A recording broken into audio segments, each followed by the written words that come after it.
some of you asked a question. I know some of you are just joining. What's going on with the fires around here? Man, that was just really surreal for us last week. Lots of smoke and ash where Tammy and I live, and then just a ton of people displaced. Mm. And what's crazy is you go through you're watching it live, and it's amazing how distracting it is to your normal life because you're obviously concerned and you're watching the news and you're watching, you know, people, we have friends, colleagues, business owners that have lost, everything. And just how absolutely chaotic it was. Um, and then just the ton of people who are going to be out of jobs. You're talking landscaping companies and pool companies and nannies and yeah, just unbelievable. So Mm. almost 13,000 structures Wow. gone. Uh, and then in the state of California, like a couple other states, we have challenges with insurance and Yeah. regulations, and so it'll be an interesting next few months. What I do find interesting is that our government and a lot of local leadership, and I absolutely commend them for wanting to push and make sure that people can recover quickly and right get back into maybe rebuilding their homes and stuff. And although I appreciate that, I'm just personally letting you know I don't have a lot of confidence in it. I think there's some reality. Um, where Amanda is up in Colorado, where I was, they had a big fire in Boulder a couple years ago, and they only lost like 800 structures, and they're still struggling. Still recovering. We did Yeah. research on Lanai and Maui, and it's been 18 months since that big fire in Maui, and they just got done cleaning it up. Mm. So I don't know, but I'm hopeful um, that some things change. So anyway, appreciate you guys reaching out and just checking on us, but luckily we are all good. So let's kick off the year. I've actually spent the last couple months, in particular, the last few weeks, updating this class. So for those of you who recently took CIAS, you have most of the updated information, but a lot of us haven't. So we've completely revamped the branding. So we have a new field manual and some resources, and we'll slowly be updating some things on the website as well, your dashboard. So if you want access to the new field manual and the resources, all you need to do is log into your dashboard, and you can download some of that stuff. So uh, trying to update all of the statistics and the data has just been crazy, but good. So we'll be sending that out, and then we have CIS classes, Zoom classes booked. So if you want to audit any of the upcoming classes for refresher, I'll send you out some information on how to do that if you're interested in doing that. But I wanted to at least let you know we've been updating some things. The other big project that we're working on is all of the calculators that we use, which have predominantly been an Excel spreadsheet, are going to be placed online. So you'll be able to use them in an online format. You won't have to use Microsoft Excel anymore. So that'll be good. So we're working on that, probably closer to end of March when that'll be available, but something that we're looking forward to. In case you missed it, we've got just over 30 people that are signed up. We were actually going to talk about cash offers today, but we're going to push it off to the next mastermind, which is January 31st. So if you're interested in this program, some of you I might need to work with independently on bringing this program into your area, which is a huge benefit because we want, as listing agents, we want you to provide your sellers, right, as many choices as you possibly can. And one of those is a cash offer. And this is a great program that allow you to bring anyone a cash offer, 1 to 4 units, which is awesome. I think where I would like to see you guys take this is, I'm really interested in you guys growing your investor business. And this is a great way to kind of marry those two things because what we'll be able to do is help you build an investor database through this program as well. So even if you're in a market where like Amanda in Grand Junction, I'm pretty confident we don't have a ton of investors there, but this would be a great opportunity for us to build up Western Colorado for you. So Honestly, Brandon, more than half my business came from investors this year. yeah, that's awesome, and I think it's going to continue. Mhm. Right, but this will put you in a position to where you can do stuff off market too. You can say things like, listen, Amanda, before we go on the market, if you really want to get a good understanding of the cash value your property Mhm. has to investors, it's not going to cost you anything. Here's what I need. Love it. And we'll have some scripts and some training around that. So Love if, it. if you need to screenshot that, or if you need to just go ahead and click that QR code, let me know that you're interested, and we'll get you on the list to start working with you. So we're excited to launch that this year. Let's get into some news. Again, I think this stuff is always helpful for us to have perspective and to get a good understanding of, maybe some trends or where we should be having conversations with people. But Fannie Mae just came out with this, and I thought this was really, really interesting. 73% of all US mortgage borrowers currently have an interest rate below 5%. Like, right? We're going into really this continuation of post-COVID numbers where we've had a decline in inventory. We've had a lot of people who don't want to sell. And more importantly, how long have you guys been hearing rates are going to go below 6 or rates are going to go back down to 5? And holy moly, man, right? It's always interesting to hear our lenders constantly talk about it. It's just like crying wolf to me at this point. It's like, dude, I don't even want to hear it, right? Um, but to give perspective, that's 90 million homeowners, 90 million of them have a mortgage. So to give you perspective, that's 62 million property owners with a mortgage who have an interest rate less than 5%. Mm. And that, right, that's an important thing to realize. And then if you break it down, 21% of them have a mortgage rate less than 3%. Man, right? That's crazy. 34% less than 4%. So just out of the gate, 55% of mortgage owners actually have a rate less than 4%. And so, I could imagine, right? You're one of those homeowners and you have some equity, and whether you're considering moving or not, like how do you swallow buying another property and paying rates, right? Or paying your rent. So again, I'll send this out in the newsletter. This is just kind of give you some perspective of literally how many people are out there, right? That have it. And then going on with, again, this whole lock-in effect, right? If you're not familiar with the lock-in effect, this is an example. You've probably heard the terminology again. And how many of you people are working with someone who is feeling a little locked in, right? Yeah. Rightfully so. So it's a normal thing, but I guess what I'm really big on is not just you guys understanding this or hearing the terminology. It's my question to you, and part of this mastermind is, are you even bringing this up to people? Like, why are you not asking people or homeowners and just say, hey, are you addicted to lock in? Like, have some fun with it, right? I think your curiosity can lead you down to some conversation that I think would be very helpful for you. Um, we have a campaign. We actually canceled our monthly advanced program, and what we're in the process of doing is taking all of these months of marketing campaigns, and we're going to make them a la carte. So next month you can buy individual kits. And here's an example of April's for all those people, millions of people who have an interest rate of 4% or less.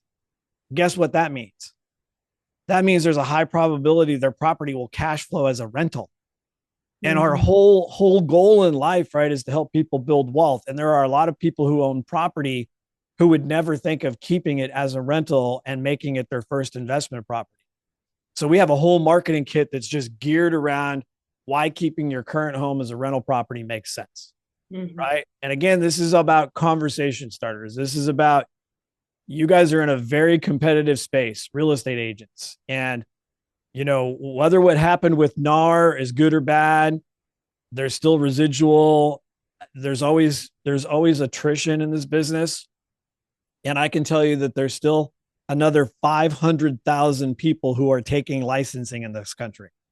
So the number of real estate agents isn't just going to drop overnight and you're just going to spontaneously get all this business. It's still a competitive space. So, right, the idea is for you to have better conversations than most real estate agents. So, all right, we're excited that that's coming along as well.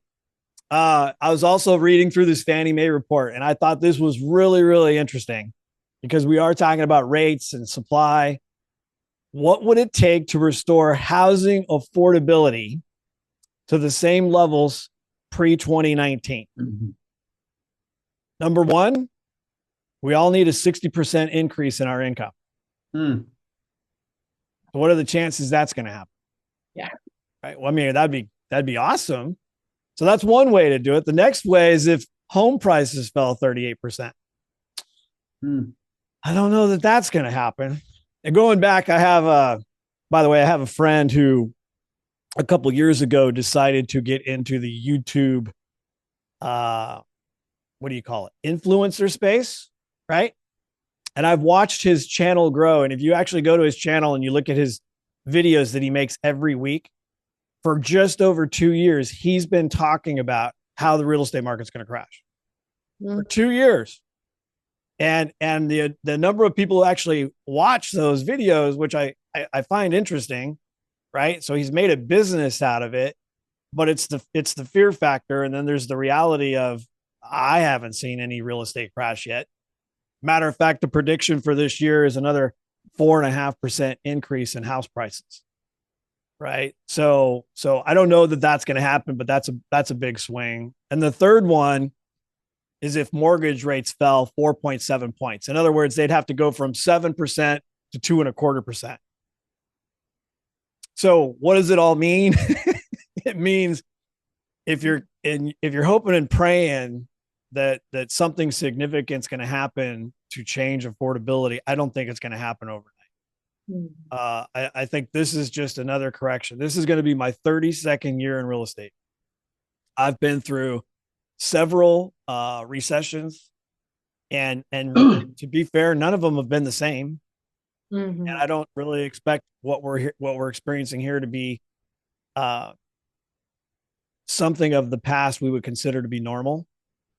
And so that means we just have to understand it, and we have to find the motivated. We have to find the people who aren't necessarily concerned about the same things that a lot of other people are concerned with. Right.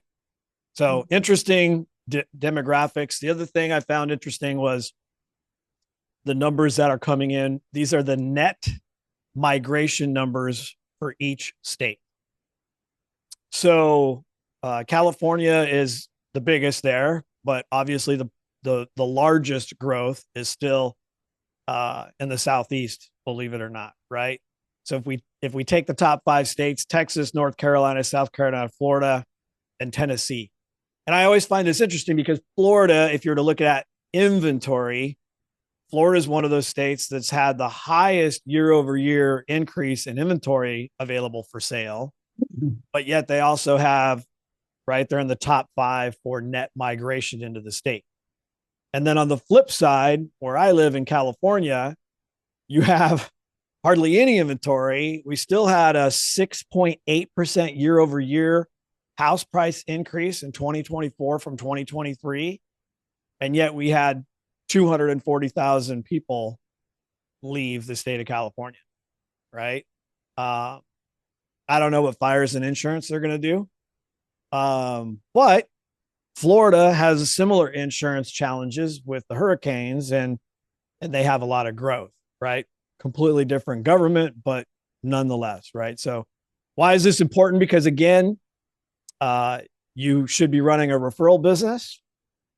And more importantly, as investor specialists, we should, as a group, be willing to share with each other, right? If you guys are running numbers consistently, if you guys are finding deals every week, there's buyers, right, in all 50 states that are looking for deals. So keep that in mind. All right. So I just kind of want to open this up. Are you guys excited about 2025? Who wants to share some successes? I'll just start with Amanda because Amanda, you were just saying earlier you had one of your best years in real estate last year, right? So yeah, it's complicated because in my mind, my best years would be I'm doing 50 plus deals or whatever, but because I'm a rainmaker and currently producing, it was different. So it's 24 deals, but with my team being able to do more deals and being able to pour into them. So we partner with United Home Group as like we're like Yep. a team under a team, if that makes sense. And we were the number one ranking team, but we were also I happened to hit number one in volume pending and number two, I think, in listings out of 400 plus agents in their team. Relative, we all know I'm not gonna bullshit bullshitters. Yeah. Numbers No, can be relative. So, sure. but that said, I felt really honored. Got the regional director texted me last night, said I made it into the top 100 of the region in Colorado. So Yeah. That's congratulations. was That's super nice to hear, just considering I had a lot going on personally, and we worked really hard professionally. It was a weird year, but it was yeah. good. So So January 2024, Amanda, did you expect to have the year you had that? no, I mean, we put our heads down. We were very much the bison, in that Yeah. sense of just putting our heads down, getting it done. And honestly, January, February, and March were some of my worst years in all of real estate. Our teams, it was hard, Yeah. hard. And we just put Yeah. our heads down and we did the work and we just kept, and we've gone into this year the same. And so everybody's pipeline is really good right now. So what percentage of your deals were investor related? Personally, mine were half. Team wise, I would say that theirs was maybe an eighth if I combine theirs. Yeah. So Okay. Wow. a lot That's mine comes from past investors. Yeah, a lot of mine comes from past investor relationships as well as my agent to agent referral database. That is why I get those investors is I really do work that side of it, talking to agents across the country, across yep. Colorado specifically. So that's really helped. Yeah. Awesome. Very cool. Thank you for sharing that. That's cool. Who else? What do you think's in store for us in 2025? Think Amanda's got some good momentum going. That's exciting to hear.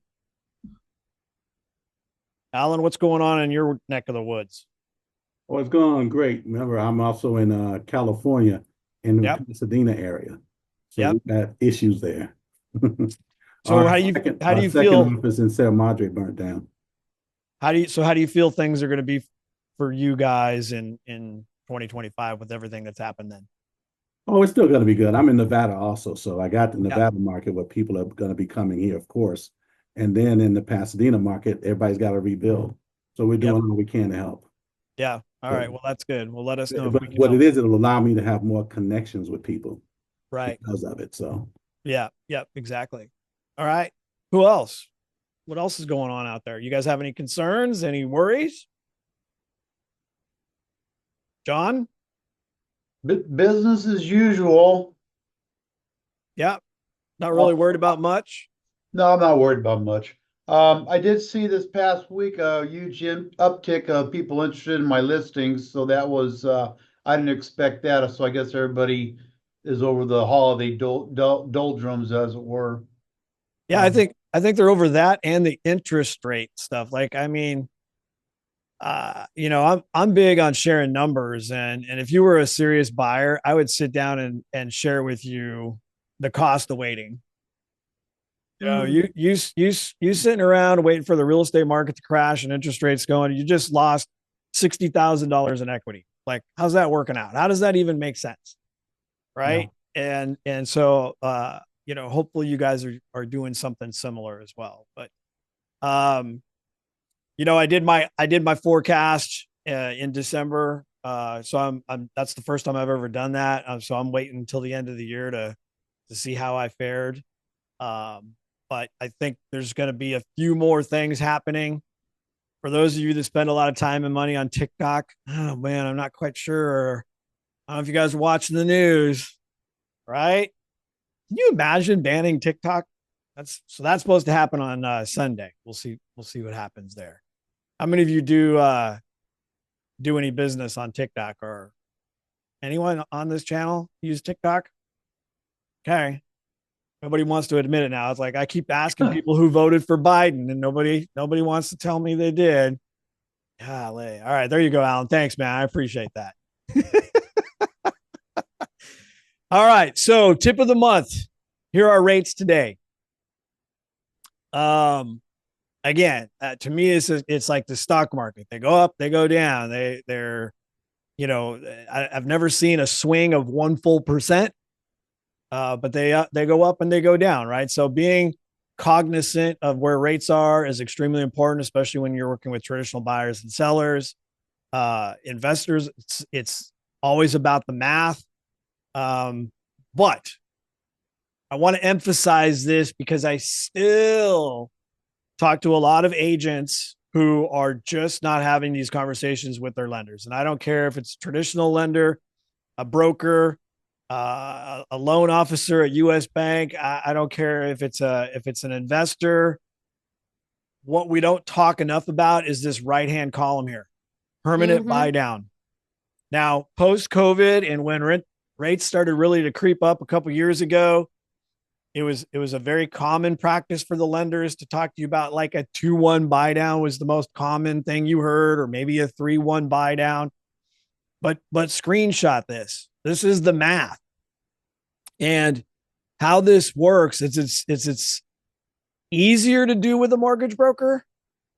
I think the best way I can explain this is that most mortgage brokers make a commission just like most real estate agents do. And if you're a listing agent, if you could visualize this, and I don't want to go down the rabbit hole of what changed with NAR, but if you could just realize, as a listing agent, we commonly have a conversation with a seller about the seller probably being responsible for paying 2 different commissions, our commission and a buyer's agent commission if they happen to bring a buyer. Does everybody agree on that? Right? Well, in the mortgage banking world, the mortgage broker world, something similar happens. A mortgage broker has the flexibility. Now, there are some rules around how this gets disclosed. And this is actually ended up being disclosed in someone's annual percentage rate. But really, in short, what it sounds like is, Alan, in order for you to purchase that home and get this loan, in order to get a rate of 7, it's going to cost you 3/4 of a point. And Alan's going to go, got it, Brandon, I understand. How much is that? Well, that's 0.75%, right? 3/4 of a point on the loan amount. So if he's getting a $100,000 loan, it's going to cost him $750 to get that rate. Does that make sense? What Alan doesn't necessarily know, depending on the ethics of Brandon, the mortgage broker, is that the lender that day is also offering me something called a backside point. And that same rate that Alan's buying for $750 or 0.75% or 7%, I might be getting a bonus of another 0.75% from the lender. Alan, you got a question? Yes. How can we get a copy of this? I'll send it out in the email. Awesome. Thank you. Yep, you're very welcome. So what that means is there is a commission there also for the mortgage broker. Are you guys with me? Yes. In addition to the commission, that lender also offers different rates depending on how much someone wants to pay to buy that rate. That's how this works. And for really the last 10 to 12 years, because real estate's been a good business and a good market and rates have been good, we really haven't had to have this conversation. So that's why I want to bring it up to you now. You have the ability to work with your buyers and your sellers, if there's a lender involved, to make that house more affordable by buying the rate down. But I'm just recommending don't do a buy down that's a 3-1 or a 2-1 or a 1-1. Buy a permanent buy down because it's easier to do, it's more affordable to do, and that person doesn't have to worry about their payment going back up 2 or 3 years down down the road or after the property closes. Does that make sense? And this chart is showing you the significant difference. So this is an example of I believe this was a $300,000 loan. I'm sorry, I don't have it in front of me. So for $8,500. Now here's what's funny. Have you guys ever taken a haircut on your commission? Yes. Have you guys ever had to sweeten the pot to put a deal together? Yes. Well, it's the same thing with lenders, believe it or not. So Tammy just had a buyer who bought a $1.2 million property in Orange. And the rate at the time, so this was 30 days ago now, roughly, was just under 7%. And between us and the lender, we bought their rate down to 6%. They were more excited about that than us wheeling and dealing $8, $10, or $12,000 of our commission on the purchase price. Because on a $1.2 million home, it's semantics whether they get it for 1.2 or 1.190. Does that make sense? Right? But what was really important to them was feeling good about their payment and feeling good about the rate. So I wanted to just bring that up to you guys because this is, again, the people on your team are crucial, and the lenders are one of them. And I don't care if you're a listing agent who is getting good at learning how to cross qualify the other buyers that come into your world.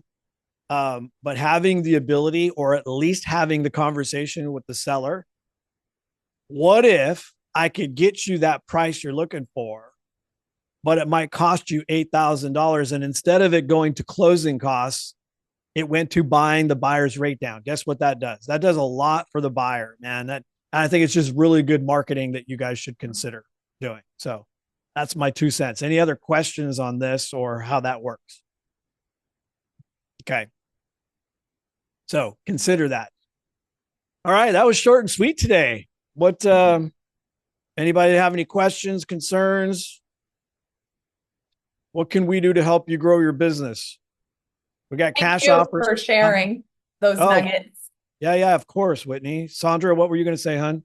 Could you put that slide up with the cash offer, the cash offer slide back up so I Of could snap course. it? Yes. Thank you, I sir. can absolutely do that for you.